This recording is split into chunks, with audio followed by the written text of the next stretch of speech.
ऋषि बोले, सर्वज्ञों में श्रेष्ठ सूत जी, बंधन और मोक्ष का स्वरूप क्या है, हमें यह बताइए।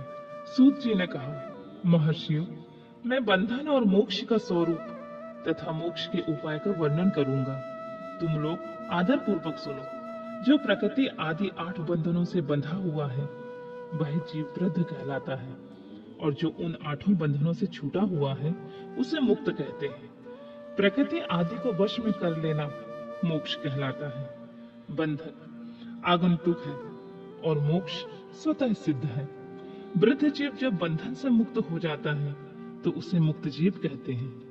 प्रकृति, वृद्धि, त्रिगुणात्मक, अहंकार और 5 तंत्र मात्राएं, इन्हें ज्ञानी पुरुष प्रकृति रस्तक मानते हैं। प्रकृति आदि 8 तत्वों के समूह से देह की उत्पत्ति होती है। देह से कर्म उत्पन्न होता है और कर्म से नूतन देह की उत्पत्ति होती है। इस प्रकार बारंबार जन्म और कर्म होते रहते हैं। शरीर को स्थूल, सूक्ष्म और कारण के भेद से 3 प्रकार का जानना चाहिए। स्थूल शरीर व्यापार कराने वाला, सूक्ष्म शरीर इंद्रिय भोग प्रदान करने वाला तथा कारण शरीर आत्मा आनंद की अनुभूति कराने वाला कहा गया है। जीव को उसके प्रारब्ध कर्मानुसार दुख और सुख प्राप्त होते हैं। वह अपने पुण्य कर्मों के फल स्वरूप सुख और पाप कर्मों के फल स्वरूप दुख का उपभोग करता है। अतः कर्म पाश से बंधा हुआ जीव अपने त्रिविध शरीर में होने वाले शुभाशुभ कर्मों द्वारा सदा चक्र की भांति बारंबार घुमाया जाता है। इस चक्रवत भ्रमण की निवृत्ति के लिए चक्रकर्ता का स्थापन तथा आराधन करना चाहिए। प्रकृति आदि जो 8 पाश बतलाए गए हैं उनका समुदाय ही महाचक्र है, और जो प्रकृति से परे है वह परमात्मा शिव है। भगवान महेश्वर ही प्रकृति आदि महाचक्र के कर्ता हैं, क्योंकि वे प्रकृति से परे हैं। जैसे बकायन नामक वृक्ष की थाला जल को पीता और उगलता है, उसी प्रकार शिव प्रकृति आदि को अपने वश में करके उस पर शासन करते हैं। उन्होंने सबको वश में कर लिया है, इसलिए वे शिव कहे गए हैं। शिव ही सर्वज्ञ, परिपूर्ण तथा निष्प्रह है। सर्वज्ञता, तृप्ति, अनादि बोध, स्वतंत्रता, नित्य आलुप्त शक्ति से संयुक्त होना ही अपने भीतर अनंत शक्तियों को धारण करना। महेश्वर के इन 6 प्रकार के मानसिक ऐश्वर्यों को केवल वेद जानता है। अतः भगवान शिव के अनुग्रह ही प्रकृति आदि 8 तत्व वश में होते हैं। भगवान शिव की कृपा प्रसाद प्राप्त करने के लिए उन्हीं का पूजन करना चाहिए। यदि कहें शिव तो परिपूर्ण है, निष्प्रह है, उनकी पूजा कैसे हो सकती है, तो इसका उत्तर यह है कि भगवान शिव के उद्देश्य से उनकी प्रसन्नता के लिए किया हुआ सत्कर्म उनकी कृपा प्रसाद को प्राप्त कराने वाला होता है। शिवलिंग में शिव की प्रतिमा में तथा शिव भक्त जनों में शिव की भावना करके उनकी प्रसन्नता के लिए पूजा करनी चाहिए।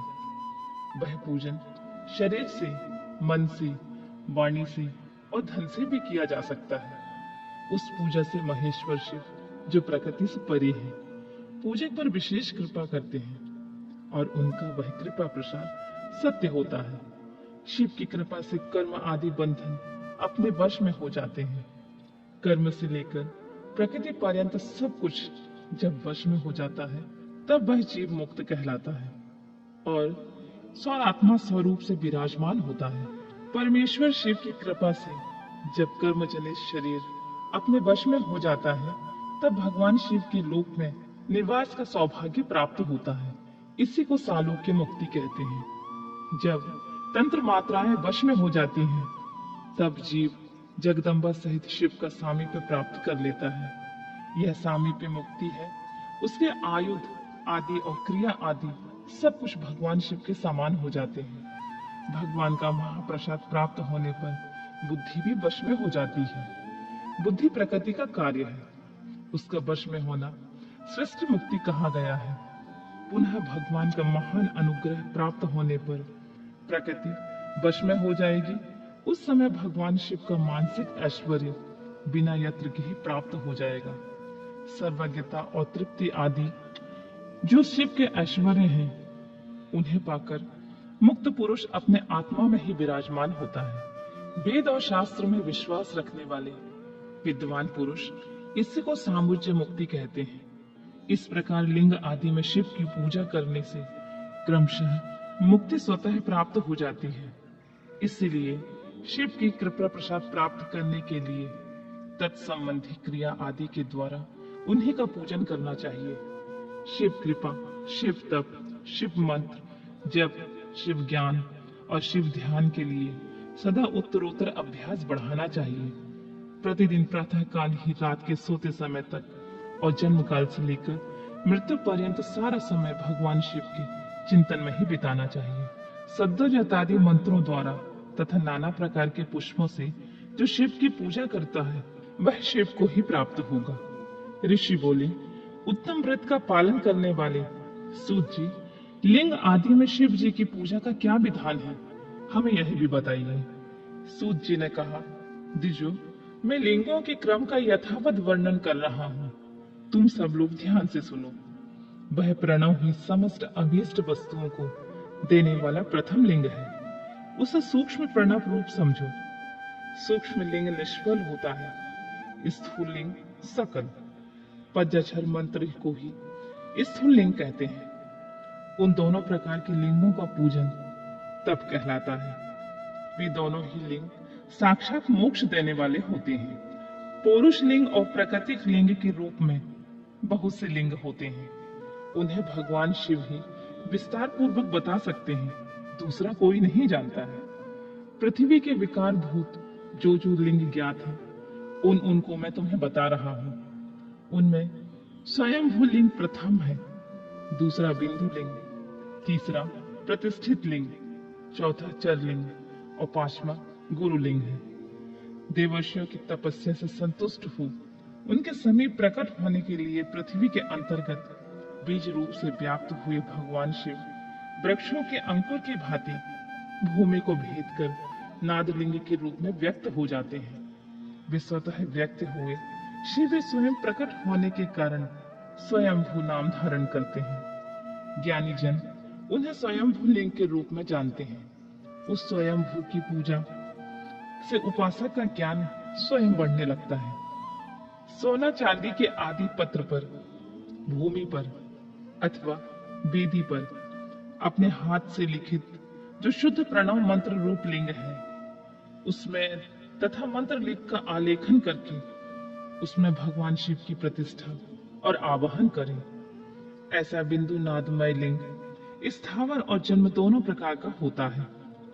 इसमें शिव के दर्शन भावनामय ही होते हैं, ऐसा निसंदेह कहा जा सकता है। जिसको जहां भगवान शंकर प्रकट होने का विश्वास हो, उसके लिए वही प्रकट होकर वे अभिष्ट फल प्रदान करते हैं। अपने हाथ से लिखे हुए यंत्र में अथवा अकृत्रिम स्थावर आदि में भगवान शिव का आवाहन करके 16 उपचारों से उनकी पूजा करें। ऐसा करने से साधक स्वयं ही ऐश्वर्य को प्राप्त कर लेता है और इन साधन के अभ्यास से उसको ज्ञान भी होता है। देवताओं और ऋषियों ने आत्मसिद्धि के लिए अपने हाथ से वैदिक मंत्रों के उच्चारण पूर्वक शुद्ध मंडल में शुद्ध भावना द्वारा जिस उत्तम शिवलिंग की स्थापना की है, उसे पौरुष लिंग कहते हैं तथा वही प्रतिष्ठित लिंग कहलाता है। उस लिंग की पूजा करने से सदा पौरुष ऐश्वर्य की प्राप्ति होती है। महान ब्राह्मण और महाधनी राजा किसी कारीगर से शिवलिंग का निर्माण कराकर जो मंत्र पूर्वक उसकी स्थापना करते हैं, उनके द्वारा स्थापित हुआ वह लिंग भी प्रतिष्ठित लिंग कहलाता है, किंतु वह प्राकृत लिंग है। इसलिए प्राकृत ऐश्वर्य भोग की ही देने वाला होता है। जो शक्तिशाली और नित्य होता है उसे पौरुष कहते हैं, तथा जो दुर्बल और अनित्य होता है वह प्राकृत कहलाता है। लिंग नाभि, जिह्वा, नासाग्र भाग और शिखा के क्रम से कटी, हृदय और मस्तक तीनों स्थानों में जो लिंग की भावना की गई है, उसे आध्यात्मिक लिंग को ही चर लिंग कहते हैं। पर्वत को पौरुष लिंग बताया गया है और भूतल को विद्वान पुरुष प्राकृत लिंग कहते हैं। वृक्ष आदि को पौरुष लिंग जानना चाहिए और गुल्म आदि को प्राकृतिक लिंग, साठी नामक धान्य को प्राकृतिक लिंग समझना चाहिए और शाली एवं गेहूं को पौरुष लिंग, अणिमा आदि 8 सिद्धियों को देने वाला जो ऐश्वर्य है उसे पौरुष ऐश्वर्य जानना चाहिए। सुंदर स्त्री तथा धन आदि विषयों को आस्तिक पुरुष प्राकृत ऐश्वर्य कहते हैं। चर लिंगों में सबसे प्रथम रसलिंग का वर्णन किया जाता है। रसलिंग ब्राह्मणों को उसकी सारी अभीष्ट वस्तुओं को देने वाला होता है। शुभ कारक बाणलिंग क्षत्रियों को महान राज्य की प्राप्ति कराने वाला है। सुवर्णलिंग वैश्यों को महाधनपति का पद प्रदान करने वाला है तथा सुंदर शिवलिंग शूद्रों को महाशुद्धि देने वाला होता है। स्फटिकमय लिंग तथा वाणलिंग सब लोगों को उनकी समस्त कामनाएं प्रदान करते हैं। अपना ना हो तो दूसरों का स्फटिक या वाणलिंग भी पूजा के लिए निषिद्ध नहीं है। स्त्रियों विशेषतः सद्भावों के लिए पार्थिव लिंग की पूजा का विधान है। प्रवृत्ति मार्ग में स्थित विधवाओं के लिए स्फटिक लिंग की पूजा बताई गई है, परंतु विरक्त विधवाओं के लिए रसलिंग की पूजा का ही श्रेष्ठ कहा गया है। उत्तम व्रत का पालन करने वाले महर्षियों बचपन में, जवानी और बुढ़ापे में भी शुद्ध स्फटिकमय शिवलिंग का पूजन स्त्रियों के लिए समस्त भोग प्रदान करने वाला होता है। ग्रहासक्त स्त्रियों के लिए पीठ पूजा भूतल पर संपूर्ण अभीष्ट देने वाली होती है। प्रवृत्ति मार्ग में चलने वाला पुरुष सुपात्र गुरु के सहयोग से ही समस्त पूजा कर्म संपन्न करे। इष्ट देव का अभिषेक करने के पश्चात अगहनी में चावल से बने खीर आदि पकवानों द्वारा नैवेद्य अर्पण करे। पूजा के अंत में शिवलिंग को संपुट में विराज कर घर के भीतर पृथक रख दे। जो निवृत्ति मार्गी पुरुष हैं, उनके लिए हाथ पर ही शिवलिंग पूजा का विधान है। उन्हें भिक्षादि से प्राप्त हुए अपने भोजन को ही नैवेद्य रूप में निवेदित करना चाहिए। निवृत्त पुरुषों के लिए सूक्ष्म लिंग ही श्रेष्ठ बताया जाता है। वे विभूति के द्वारा पूजन करें और विभूति को ही नैवेद्य के रूप में निवेदित करें। पूजा करके उस लिंग को सदा अपने मस्तक पर धारण करें। विभूति 3 प्रकार की बताई गई है: लोकाग्नि जनित, वेदाग्नि जनित और शिवाग्नि जनित। लोकाग्नि जनित या लौकिक भस्म को द्रव्यों की शुद्धि के लिए लाकर रखें। मिट्टी, लकड़ी और लोहे के पात्र को, धान्यों को, तिल आदि को द्रव्यों की, वस्त्र आदि को तथा पर्युषित वस्तु के भस्म से शुद्धि होती है। कुत्ते आदि से दूषित हुए पात्रों की भी भस्म से ही शुद्धि मानी गई है। वस्तु विशेष की शुद्धि के लिए यथोयोग सजल अथवा निर्जल भस्म का उपयोग करना चाहिए। वेदाग्नि जनित जो भस्म है, उसको उन वैदिक कर्मों के अंत में धारण करना चाहिए। मंत्र और क्रिया से जनित जो होम कर्म है, वह अग्नि में भस्म का रूप धारण करता है। उस भस्म को धारण करने से वह कर्म आत्मा से आरोपित हो जाता है। अघोर मूर्तिधारी शिव का जो अपना मंत्र है, उसे पढ़कर बेल की लकड़ी को जलाएं। उस मंत्र से अभिमंत्रित अग्नि को शिवाग्नि कहा गया है। उसके द्वारा जले हुए काष्ठ का जो भस्म है, वह शिवाग्नि जनित है। कपिला गाय के गोबर अथवा गाय मात्र के गोबर को तथा शमी, पीपल, प्लाश, बड़, अमलतास और बीर, इनकी लकड़ियों को शिवाग्नि से जलाए। वह शुद्ध भस्म शिवाग्नि जनित माना गया है। अथवा कुश की अग्नि में शिव मंत्र के उच्चारण पूर्वक काठ को जलाएं। फिर उस भस्म को कपड़े से अच्छी तरह छानकर नए घड़े में भरकर रख दें। उसे समय समय पर अपनी कांति या शोभा बढ़ाने की वृद्धि के लिए धारण करें। ऐसा करने वाला पुरुष सम्मानित और पूजित होता है। पूर्व काल में भगवान शिव ने भस्म शब्द का ऐसा ही अर्थ प्रकट किया था। जैसे राजा अपने राज्य में सारभूत कर को ग्रहण करता है, जैसे मनुष्य सस्य आदि को जलाकर रांधकर उसका सार ग्रहण करते हैं, जैसे जठरानल नाना प्रकार के भक्ष भोज आदि पदार्थों को भारी मात्रा में ग्रहण करके जलाता, जलाकर सारतात वस्तुएं ग्रहण करता तथा उस सारतर वस्तुओं से स्वदेह का पोषण करता है। उसी प्रकार प्रपंच करता परमेश्वर शिव ने भी अपने में अधेय रूप में विद्यमान प्रपंच को जलाकर भस्म रूप में उनके सार तत्व को ग्रहण किया था। प्रपंच को दग्ध करके शिव ने उसके भस्म को अपने शरीर में लगाया। राख, भभूत पोतने के बहाने जगत के सार को ही ग्रहण किया है। अपने शरीर में अपने लिए रत्न स्वरूप भस्म को इस प्रकार स्थापित किया है। आकाश में सार तत्व से केश, वायु के सार तत्व से मुख, अग्नि के सार तत्व से हृदय, जल के सार तत्व से कटिभाग और पृथ्वी के सार तत्व से घुटने को धारण किया है। इसी तरह उनके सारे अंग विभिन्न वस्तुओं के समरूप हैं। महेश्वर ने अपने ललाट में तिलक रूप से जो त्रिपुंड धारण किया है, वह ब्रह्मा, विष्णु और रुद्र का सार तत्व है। वे इन सब वस्तुओं को जगत के अभ्युदय का हेतु मानते हैं। इन भगवान शिव ने प्रपंच के सार सर्वज्ञ को अपने वश में कर लिया है। अतः इन्हें अपने वश में करने वाला दूसरा कोई नहीं है। जैसे समस्त मृगों का हिंसक मृग सिंह कहलाता है और उसकी हिंसा करने वाला कोई दूसरा मृग नहीं होता है, अतएव उसे सिंह कहा जाता है। शकार का अर्थ है नित्य सुख एवं आनंद का, और इकार का अर्थ है पुरुष, और बकार का अर्थ है अमृत रूपा शक्ति। इन सब का सम्मिलित रूप ही शिव कहलाता है। अतः इस रूप में भगवान शिव को अपनी आत्मा मानकर उनकी पूजा करनी चाहिए। अतः पहले अपने अंगों में भस्म मलें, फिर ललाट में उत्तम त्रिपुंड धारण करें। पूजा काल में सजल भस्म का उपयोग होता है।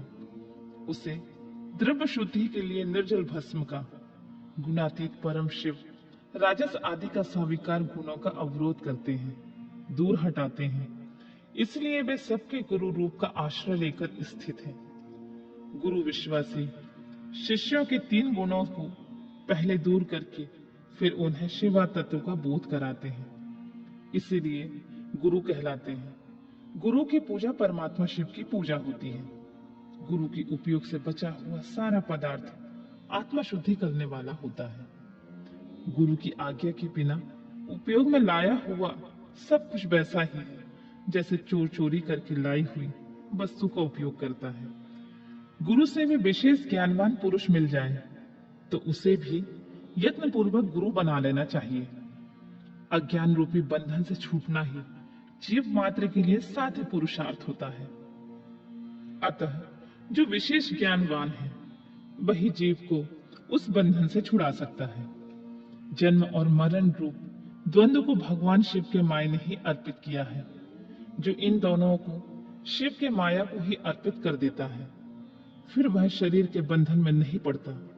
जब तक शरीर रहता है तब तक जो क्रिया के अधीन है वह जीव वृद्ध कहलाता है। स्थूल, सूक्ष्म और कारण तीनों शरीरों को वश में कर लेने पर जीव का मोक्ष हो जाता है, ऐसा ज्ञानी पुरुष का कथन है। माया चक्र के निर्माता भगवान शिव ही परम कारण है। वे अपनी माया के दिए हुए द्वंद्व का स्वयं ही परिमार्जन करते हैं। अतः शिव के द्वारा कल्पित हुआ द्वंद्व उन्हीं को समर्पित कर देना चाहिए। जो शिव की पूजा में तत्पर हो वह मौन रहे, सत्य आदि गुणों से संयुक्त हो तथा क्रिया, जप, तप, ज्ञान और ध्यान से एक एक का अनुष्ठान करता रहे।